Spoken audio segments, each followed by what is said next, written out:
My name is Carole.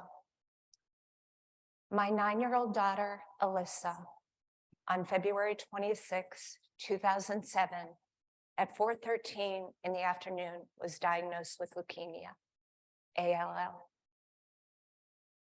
On March 8, 2007, at 12:12 on a Thursday afternoon, she was pronounced dead.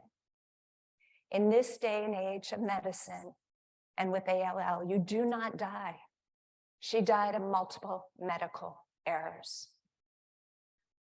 What happened? We went into an organization where they provided a diagnosis, an incorrect diagnosis, a label. They said that she was anxious, and they gave her the diagnosis of anxiety. She was in an organization steep in hierarchical culture at the microsystem level and across the organization, where nurses, residents, fellows were fearful to speak up. Hence, there was a lack of psychological safety. She acquired a hospital infection, and yet this floor knew that it was rampant because the CDC was investigating it. She was a classic case of failure to rescue. What were the outcomes?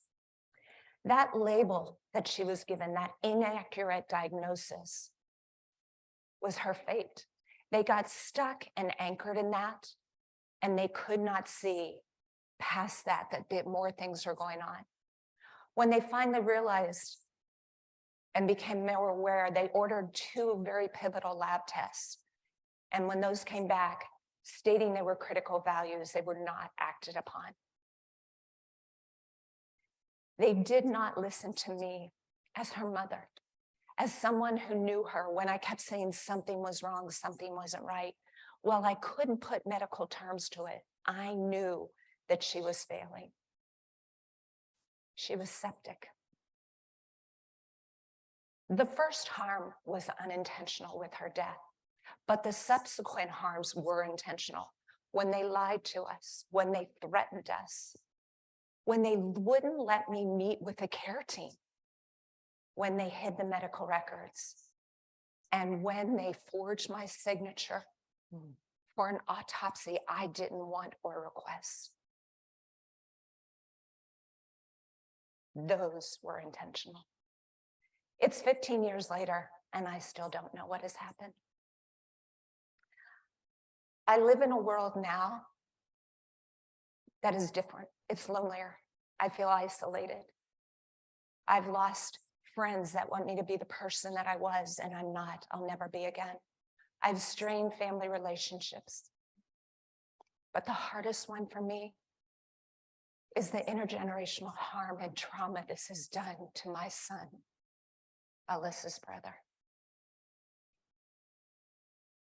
But what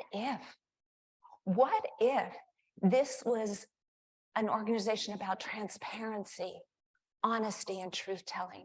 What if they'd had a communication and reconciliation program that was embedded in their culture? So when harm like this occurs, there's communication, multi-directional. What if I'd have been part of the event analysis and review, because I was the only one there 24/7? And we could have learned from this. What if this was a learning organization to prevent this from happening again?